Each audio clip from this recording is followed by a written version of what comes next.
We're going to be talking about bipolar disorder. Bipolar disorder is a mood disorder characterized by episodes of mania or hypomania and depression. There are 4 types of bipolar disorder: bipolar type 1, bipolar type 2, cyclothymia, and unspecified. In bipolar type 1, there's manic episodes that last for 7 days or more. Depressive episodes usually last around 2 weeks are also present. It is also possible for a person with bipolar type 1 to have symptoms of depression and symptoms of mania at the same time. Symptoms of mania for a person with bipolar type 1 may be so severe that they are in need of immediate hospital care. Like bipolar type 1, bipolar type 2 also experiences depressive episodes. However, unlike bipolar 1, bipolar 2 does not reach full manic episodes. Instead, they experience what is called hypomania, a less intense form. In cyclothymia, it's much more mild. It does not meet criteria for hypomania or depressive episodes. However, they experience hypomanic and depressive symptoms lasting for at least 2 years. Lastly, for unspecified, there's episodes of depression or mania that don't follow a specific pattern, and it may be diagnosed as bipolar disorder, not otherwise specified. Rapid cycling is 4 or more episodes in a 12-month period and can occur with any type of bipolar. Bipolar occurs in 2.5% of the population, which means that in the U.S., there's approximately 10 million people who have the disorder. It usually appears in the late teens or early adulthood, although it can sometimes appear in children. It can also first appear in a woman during pregnancy or shortly after she gives birth. There's a strong genetic component involved, but it is not solely biological. In the United States, it affects men and women equally. Of all the psychiatric disorders, bipolar disorder is the most heritable.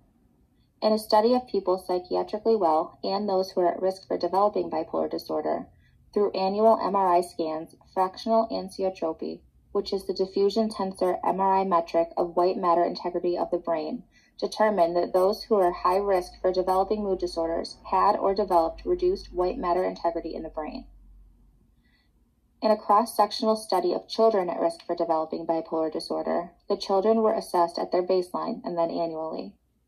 In the children who developed bipolar disorder, they presented non-mood disorders, such as anxiety or issues sleeping. Minor mood disorders then developed, followed by sensitivity to stress, depressive disorders, and then mania or hypomania. Additionally, if children were to develop a major mood disorder, the average age of onset is 12 years. A mnemonic to look at symptoms of mania is known as dig fast. Distractibility. People who are manic are very easy to distract. Indiscretion or impulsivity. People in a manic state have been known to engage in impulsive or risky behaviors like engaging in unprotected sex.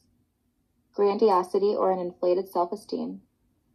Flight of ideas. Oftentimes, people in a manic state come up with a lot of ideas or goals that they are typically unable to accomplish and then go to the next idea and then to the next.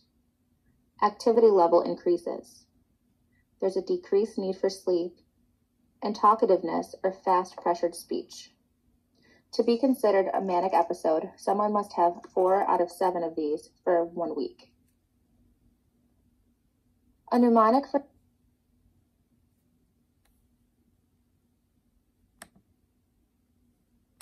bipolar. A mnemonic for symptoms of depression is SIGI caps. Sleep, changes which might be sleeping more or less than they normally do. Interest deficit, losing an interest in things that they once enjoyed. Guilt, or feelings of hopelessness or worthlessness. Energy changes, like low energy. An inability to concentrate. Appetite changes, eating more or less than normal.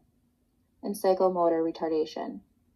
They must have 4 out of 7 of these for a 2-week period to be considered a depressive episode. Bipolar disorder can be difficult to diagnose. People usually seek treatment for the depressive state, but a depressive episode is not necessary to make a bipolar diagnosis.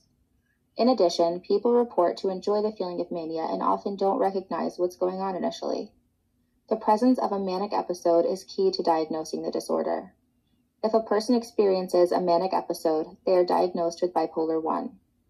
For bipolar 1, They must have 4 out of the 7 symptoms lasting for 1 week, or hospitalization for mania, or evidence of psychosis.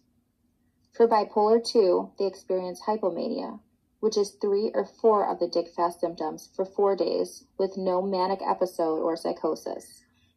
They have the same symptoms as mania, but it's less intense. In cyclothymia, they have hypomanic episodes 3 out of the 7 dig-fast for 4 days, plus dysthymic episodes, which is more than 2 symptoms of depression, but less than 4, and it doesn't meet the criteria for major depressive disorder. A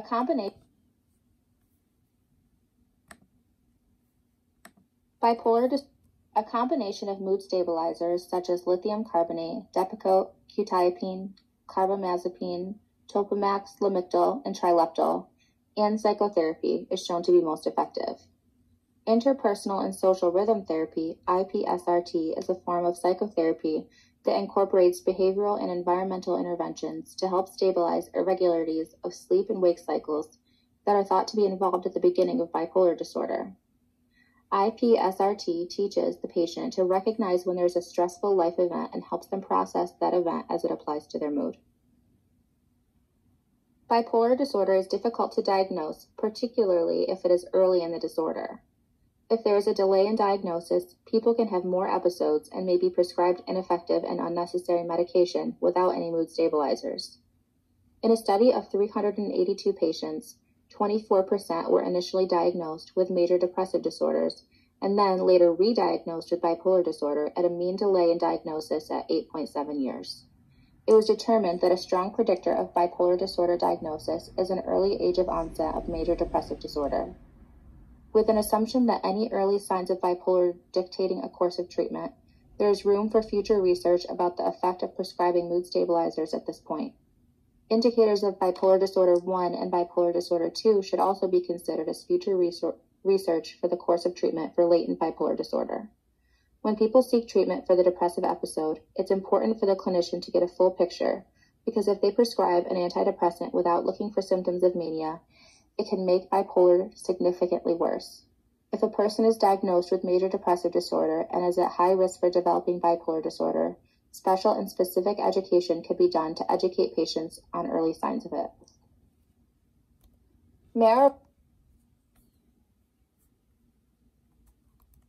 Mara Robinson is a photographer and writer with bipolar disorder. She writes about what it's like to experience a manic episode. During one episode, she did not sleep for 3 days straight.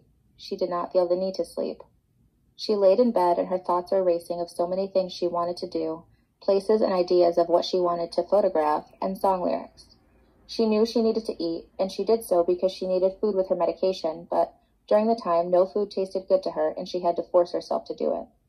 As a photographer, she needed to edit photographs, but wasn't able to do it because when she tried, she couldn't focus, and her brain was flooded with all of the ideas, and she had a strong need to do them right then. Her husband noted that she was talking very fast and recognized that she was in a manic episode. He took her to the emergency room, and Mara was paranoid because she was convinced that they would get into a crash on the way there. She waited in the hospital room, singing very loudly. She received inpatient treatment and did not sleep at all while she was there. Her medication was adjusted, and she is able to live a normal day-to-day life. Mara advocates that with proper treatment and a positive outlook, people with bipolar disorder can lead a balanced and productive life. Like Mara, many people live with bipolar disorder. Here are some celebrities you might recognize that have been open about their struggles with bipolar disorder. If you or someone you cared about were recently diagnosed